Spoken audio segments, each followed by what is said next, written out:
Hey everybody, welcome back to the Mainstream Indie Music channel. We talk about all things indie alternative music, and about a month ago we made a video about the band Kings of Leon, and it got me thinking about the time period that was discussed in that video. And if you don't want to watch it, that's fine. I'll just kind of give you a short synopsis of the time period that we're going to be kind of basing this entire video off of. But before we begin, welcome to the channel. And I know what you're thinking. If you maybe saw the title of this video, you would say, well, Kings of Leon wouldn't be a band, in like a joking way. And I mean, you're not wrong. But again, it's kind of like a deep dive summary into specific time periods of the Kings of Leon tenure. And what time period I'm talking about is right after the release of the songs, especially the songs Use Somebody and Sex on Fire. Kings of Leon kind of had an identity crisis. The reason being is because they already had been several albums in at that point as a band and touring and recording, and they had achieved moderate success. I wouldn't say they were huge, but I wouldn't say that they were kind of like some kind of small local indie band either. They were doing pretty well for themselves. But all of a sudden, they put out new material. More specifically, they release Only by the Night, and they achieve worldwide acclaim. And that's when the identity crisis came in. Now, again, I know some people will kind of look at them and say, well, I mean, you made millions, you kind of start to live a rock star lifestyle. Is it really that bad to kind of face an identity crisis in all reality? Well, of course not. There are some people that, work dead-end jobs their entire lives and people that have much harder lives than them. I'm not trying to say that. Well, all I'm trying to say is while performing their hits, Caleb especially said that he would notice people that would show up to their concerts after they released that album, and they would hear like Use Somebody or they would hear Sex on Fire, and either they would just completely mentally check out, or sometimes he claimed people would straight up like leave their concert. They would kind of think like, okay, I've heard what I want to hear song-wise, or maybe they heard like Notion or something like that, and then they would leave. And so for Kings of Leon, they're, thinking, hey, what the heck, man, we got a deep catalog at this point. So I don't know why people want to leave. And so the what if for today, in this episode of What If, we're going to kind of look into not only, well, what if, Kings of Leon kind of gave into that identity crisis, but kind of the psychology behind it. And so again, we find ourselves several albums deep with Kings of Leon. Come Around Sundown was their fifth album right after Because of the Times. And on that album, I mean, that album personally has one of my favorite Kings of Leon songs on it, Pyro. But Pyro's on it, Radioactive is on it. And most notably, Kings of Leon did not do very well, or definitely not as good as their previous album, sales-wise.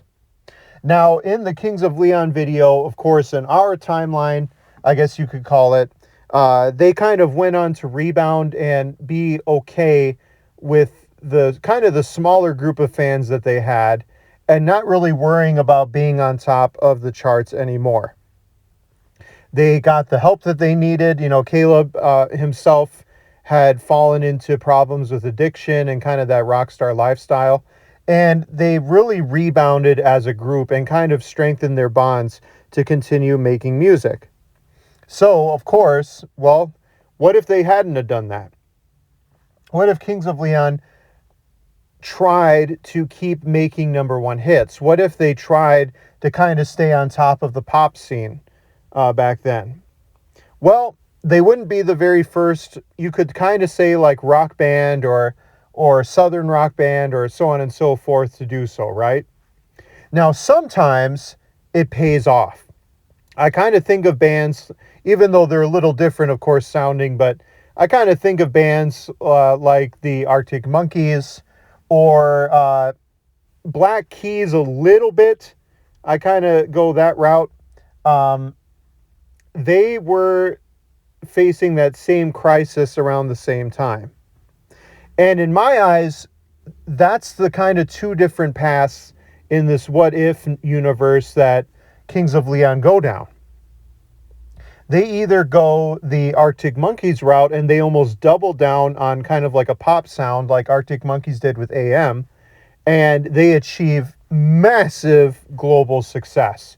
And even though they were already big, because I mean, hey, people knew who the Arctic Monkeys were before AM. They were huge, especially in Europe. But you can't argue that after that album, they just blew up all over the world.